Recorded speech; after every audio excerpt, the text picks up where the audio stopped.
네, 안녕하세요. 한반도 평화경제포럼 긴급 정세 분석 시간입니다. 굉장히 오랜만에 돌아왔는데요. 저는 네. 진행을 맡은 한반도 평화경제포럼 청년위원회 위원장 바람입니다. 그리고 옆에는 통일연구원 산림연구위원 네. 들어있는 조한범입니다. 네, 오늘도 저희 그 스타시죠. 네, 조한범 박사님을 모시고 한반도 평화경제포럼 긴급 정세 분석 시간을 그렇습니다. 하려고 합니다. 이번 주제는 바로 북한의 당창건 75주년 열병식과 김정은 위원장의 눈물이라는 주제로 오늘 긴급 정세 분석을 하려고 하는데요. 사실 이 당창건 75주년 열병식 행사를 바로 어제 진행을 했었잖아요. 오늘 이제 우리가 녹화하는 날이 네. 11일이니까 네네네. 어제죠. 네, 어제 진행했는데 되게 또 밤에 진행을 했다라고 합니다. 그렇죠. 네, 왜 밤에 진행을 했을까요? 물론 이제 여러 설이 있었어요. 왜냐하면 밤에 진행하는 게 이번이 처음이었고 코로나 때문이다, 아니면 미국 시간에 맞췄다. 근데 둘 다 아닌 것 같아요. 네네. 왜냐하면 대규모 인원들이 모여 있었고 마스크 쓴 사람들이 별로 없었어요. 네네네. 그러니까 코로나 때문은 아닌 것 같고. 미국 때문도 아닌 게 그동안 밤 시간에 맞춰서 북한이 도발을 하거나 강경 메시지를 냈을 때는 미국을 자극할 때예요. 근데 어제는 자극이 없었거든요. 네네네. 그러니까 0시 이가 지나면서 바로 땡 네. 하면서 행사가 극적으로 시작이 됐거든요. 네. 그러니까 네. 극적인 효과, 연출을 노린 네. 그러니까 75주년 행사를 김 위원장 본인이 특색 있게 치러라고 말했거든요. 그러니까는 매우 특별한 행사, 밤에 하면 네. 레이저 쇼도 할 수 네, 있고 네. 불꽃도 했거든요. 네. 그래서 매우 성대하게, 그러니까 밤에 페스티벌처럼 하는 네. 그런 연출된 의도, 네. 극적 효과를 이뤘기 때문에 네. 밤에 했다 이렇게 보는 게 타당할 것 같아요. 연출된 의도로 밤에 네. 진행을 네. 했다. 근데 진짜 밤에 했다라고 하니까 조금 되게 특이하긴 하네요. 좀 특이하게 보였어요. 네네네. 그리고 되게 또 놀라운 점이 연설 도중에 눈물을 이렇게 도중에 울먹였잖아요. 왜 도대체 갑자기? 왜 그럴까요? 그렇죠. 왜 그럴까요? 마음이 그 두 가지 네. 의도를 볼 수 있는데요. 그 전에도 김정은 위원장이 약간 울컥하는 모습을 보인 적이 있어요. 네. 약간 목이 맨 듯한. 그리고 스스로 자책하는 모습도 보였고 그 전에도. 네. 그러니까 그 이전과는 다른 탈권위주의적인 모습이 부분적으로는 있어요. 네. 그러나 지금 김정은 위원장 입장에서 보면 당 창건 75년 북한은 당이지가 않은 행사예요. 어마어마하게 큰 행사입니다. 그 다음 집권 10년 차예요. 그런데 올해 보여줄 성과가 대북 제재, 코로나, 역대급 수혜 이런 걸 지금 아무것도 없어요. 사실. 지금 북한이 너무 힘들어요. 본인이 이 행사 내내 미안하다는 말 수없이 얘기했거든요. 그럼 결국 자책을 하는 모습을 연출하는 거죠. 자책. 그렇죠. 그러니까 김정은 위원장 정치의 특징은 감성 정치, 이미지 정치. 네네네.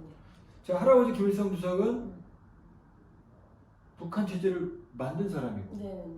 항해빨치산이라고 하는 정치적 자산이 있어요. 네네. 권위가 있죠. 네네. 아버지 김정일은 20년 이상 권력 승계를 준비했기 때문에 그렇죠. 어떤 발언도 안 흔들려요. 네네. 근데 김정은 위원장은 아무것도 없기 때문에 성과를 보여줘야 됐거든요. 그러니까 집권하자마자 다시는 허리띠를 졸라매지 않게 하겠다고 말했는데 이미 다시 허리띠를 졸라매라고 지난해 말했거든요. 실패한 거죠. 그쵸. 그러니까 이미지 정치와 감성 정치를 통해서 인민들, 친인민 정치, 친애민 정치를 하고 있는 거예요. 그러니까 철저하게 의도된 계획일 개연성이 매우 높죠. 약간 철저하게 의도된. 그렇죠.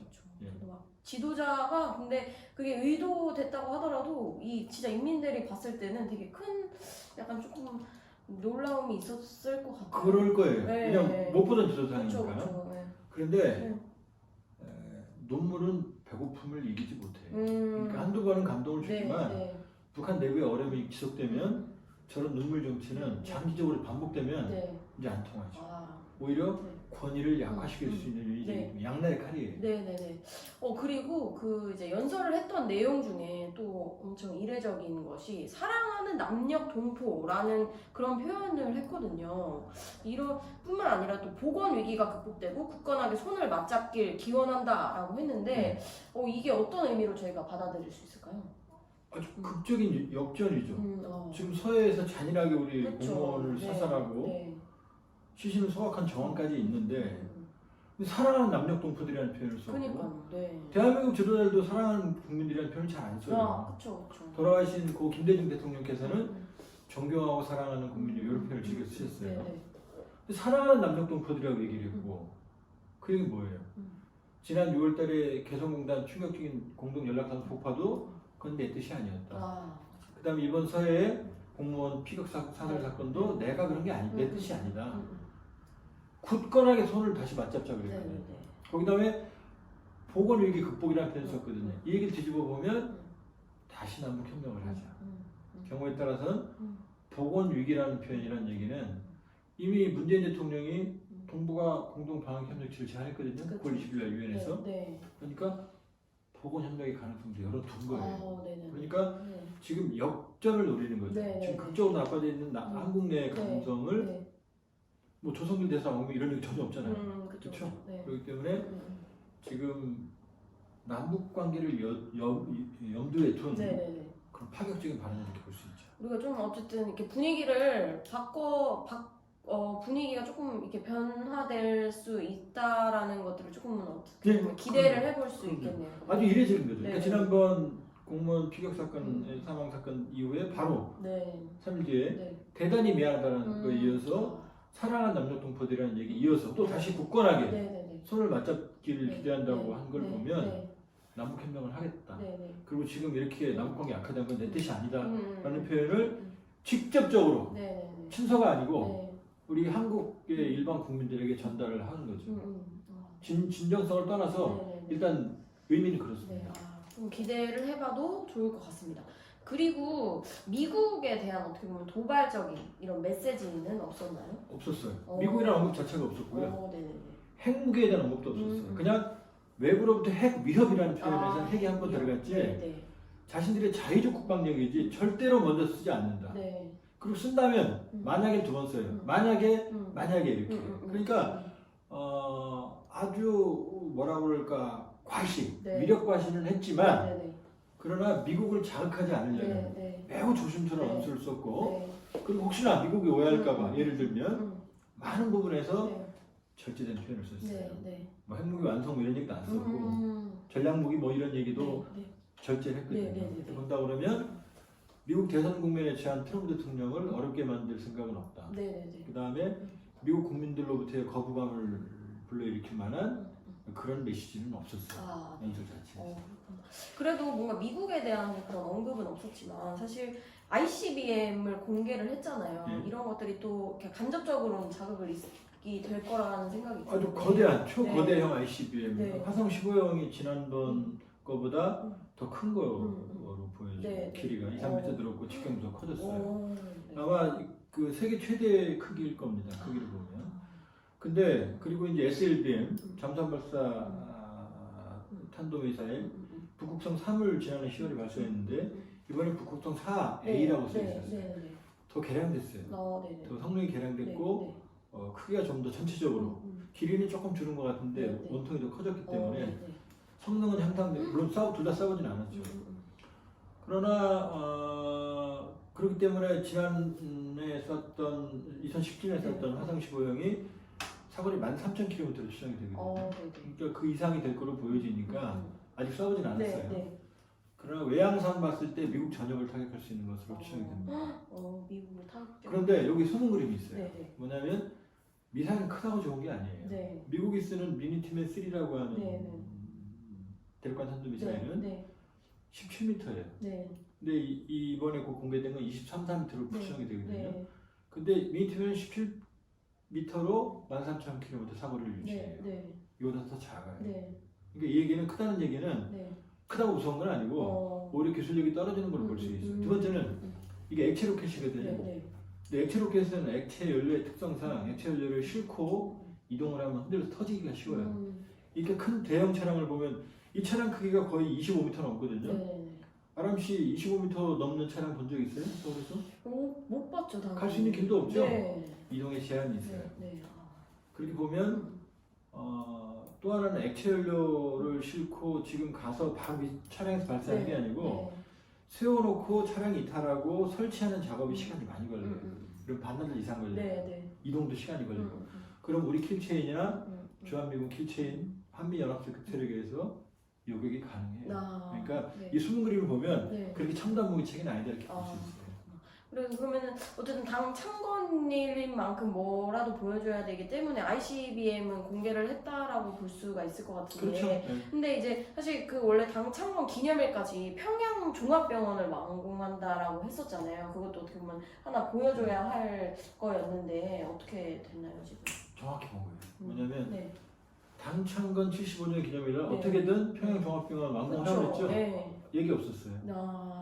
그다음에 여러 차례 지금 연기가 된 개장 연기가 된 원산 갈마 해안 네. 관광지구도 네. 언급이 없었어요. 아, 네. 지금 아무 성과도 없어요. 언급한 게. 다만 음. 코로나 환자 하나도 발생 안 하는 네, 게 업적이다라고 네. 자랑한 이 얘기만 나왔거든요. 네. 다 실패한 거죠. 네. 역대급 수해, 네. 코로나, 네. 대북 제재로 네. 지금 말한 그 어떤 것도 성과를 내세운 게 없어요. 그냥 코로나 방역만 성공했다고 한 거예요. 네. 그러니까 네. 지금 평양 종합병원 건설 현장은 김정은 현장이 몇 번 갔어요. 그렇죠. 그러나 지금 이 상황에서 건물 외벽만 만들었잖아요. 장비 있나요? 약속을 또 못 지킨 거예요. 네. 그 정도로 지금 어려운 상황이 있다는 게 이건 음. 당창건 열병식과 네. 김정은 위원장의 눈물 섞인 네. 연설에 숨어있는 숨은 그림이에요. 아. 아무것도 성과 안 네, 나왔잖아요. 네. 못한 거예요. 결국. 네. 결국에는 그런 뭐 눈물의 의미라든지 지금 현재 이런 하려고 했던 성과들이랑 다 정말 맞물려서 그런 걸 알 수 있었던 열병 시기였던 것 같은데 그 아까 말씀하셨던 내용 중에 진짜 코로나인데도 사실 참여하시는 그런 모든 분들이 마스크를 쓰지 않았어요. 웃기죠. 네. 왜냐 지금 그 긴급 수해 복구 현장이나 네. 김정은 현장의 모든 데에서는 다 마스크를 쓰고 사람들이 작업했거든요. 네. 근데 어제 그 창건 기념 행사에만 마스크를 안 썼어요. 왜? 그 행사에서는 네. 코로나 환자가 하나도 없다는 걸 내세워야 되니까 네. 다 안 쓴 거죠. 와. 굉장히 위험하죠. 그러니까요. 북한에 코로나 환자들이 아주 음. 많이 있다는 건 이미 공개된 사실이거든요. 음. 근데 없다는 걸 유일한 성과로 내세워야 되니까 네. 근데 마스크 쓰고 나올 수는 없잖아요. 네. 그러니까 아주 불리한 거죠. 네. 그리고 어제 어려움 중에 또 하나가 네. 바로 리병철 당 중앙군사 부위원장과 네. 박전천 총참모장 네. 얼마 전에 원수로 네. 승진한 사람들. 네. 북한 군부 역사상 통틀어서 네. 7명밖에 원수가 없어요. 음. 근데 이번에 2명이 탄생했어요. 그리고 이번에 단상에서 좌우에 지근거려서 두 사람이 밀착했거든요. 네. 물론 군 행사고 또 리병철 총참모장 당 중앙군사위 부위원장은 네. 전략무기를 개발했고 네. 박정찬은 포병사령관으로서 이런 단거리 발사 네. 제거에 공이 있어요. 네. 또 군이 동원되고 있고 네. 그런 점도 있지만 네. 이게 김정은 체제의 위험성, 취약성을 말해주는 게 네. 뭐냐면 김정일 씨 위원장식의 성군정치 기억나죠? 네. 북한은 당이 지배하죠? 당이 우선이죠? 네. 군인 앞에 나올 수가 없죠? 그렇죠. 왜 선군이냐? 네. 고난의 행군이라는 위기가 오니까 북한판 계엄 통치라는 게 선군 통치예요. 네. 그러니까 김정일 위원장이 직함이 당비서가 아니라 국방위원장이었죠. 네. 맞아요. 김정은 위원장을 직권하면서 류영호 총참모장 네. 선군정치 실세를 네. 6개월간에 처형을 해요. 그리고 군인들의 별을 뗐다 놨다 많은 사람들이 처형해요. 군인을. 네. 견장 정치에서 군을 대대적으로 숙청합니다. 네. 왜? 군이 너무 비대해졌거든요. 네.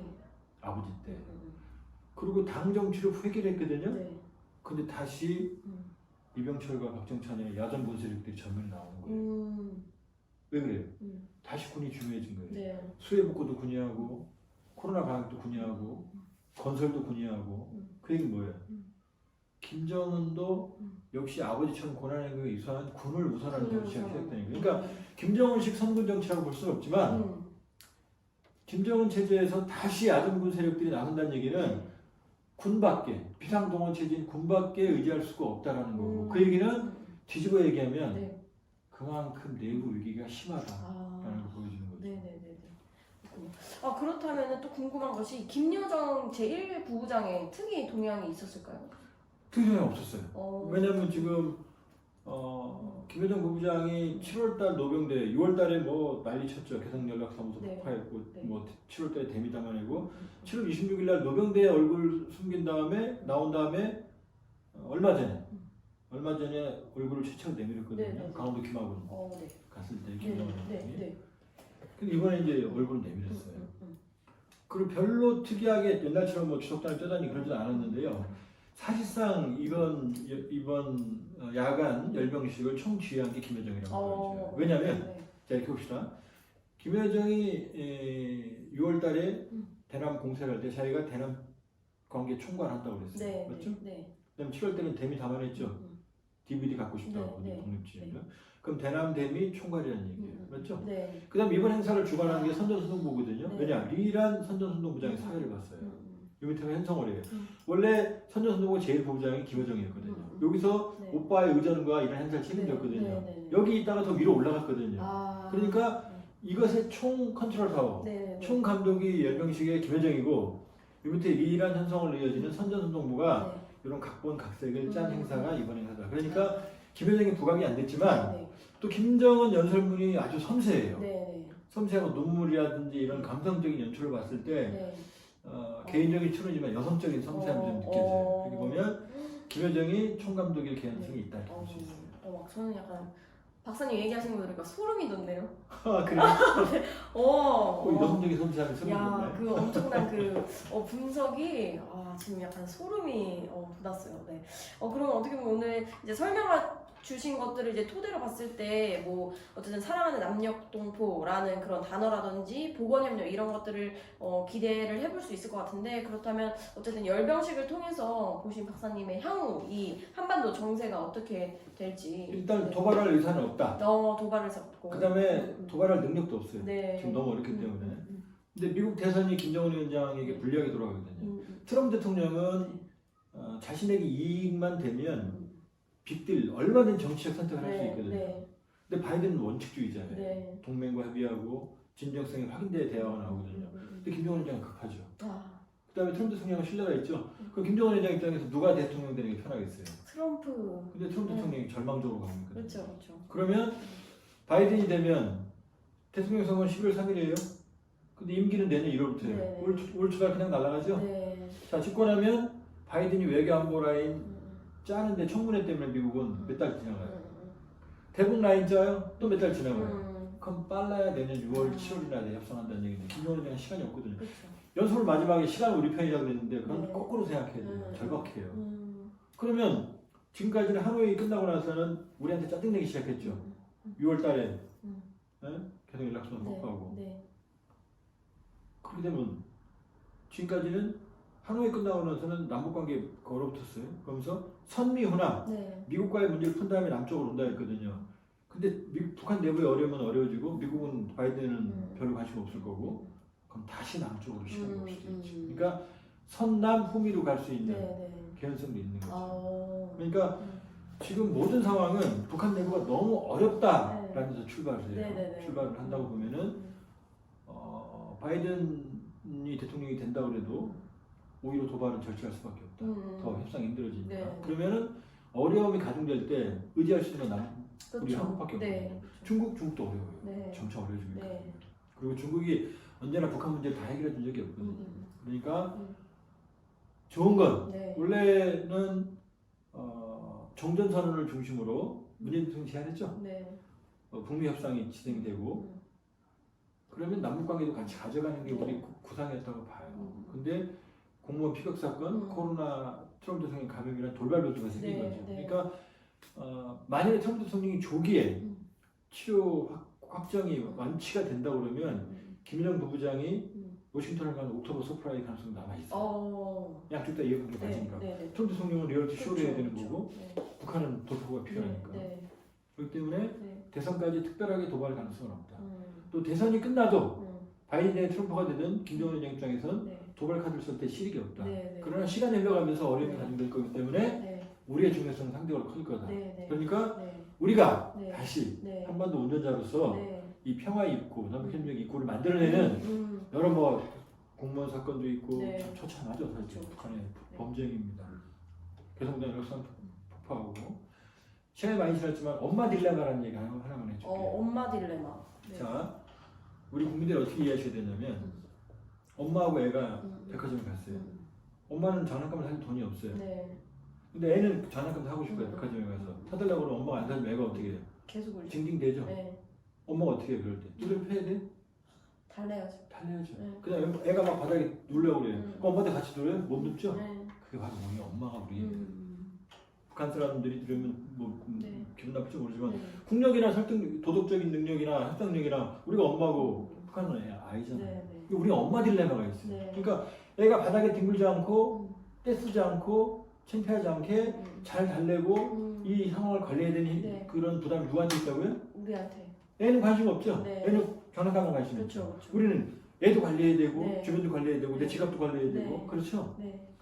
엄마 딜레마를 가지고 있어요. 이건 이명박 박근혜 우리 모두 다 가지고 있어요. 아, 네. 그런 엄마 딜레마를 국민들이 이해하셔야 되는 네. 거고 네. 힘들지만 네.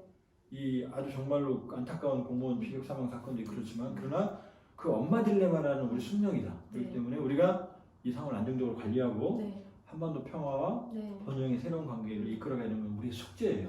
이건 보수와 진보의 네. 관계가 아니라 네. 우리의 숙명입니다. 네. 그렇군요. 정말 그 박사님의 말씀을 들으면서 이 북한의 그 내부 상황 그리고 미국의 대선이 어떤 식으로 흘러갈지 그리고 코로나19 게다가 이제 지금 방금 말씀해주신 이 엄마 딜레마라는 상황들을 정말 종합해서 이 한반도의 문제를 잘 저희가 지켜봐야 될 것 같습니다. 네, 이렇게 해서 오늘 긴급 정세 분석 시간은 이것으로 마치도록 하겠고요. 오늘 이렇게 또 수고해주신 조한범 박사님 박수로 네, 감사드리면서 네, 오늘 긴급 정세 분석 시간 마치도록 하겠습니다. 그리고 이 옆에 보이는 저희 한반도 평화경제 포럼 평화경제 아카데미도 정말 이제 끝을 향해 달려가고 있으니까요. 마지막까지 많은 관심과 참여 부탁드리겠습니다. 그럼 이렇게 해서 오늘 한반도 평화경제 포럼 긴급 정세 분석 시간 마치도록 하겠습니다. 모두 안녕!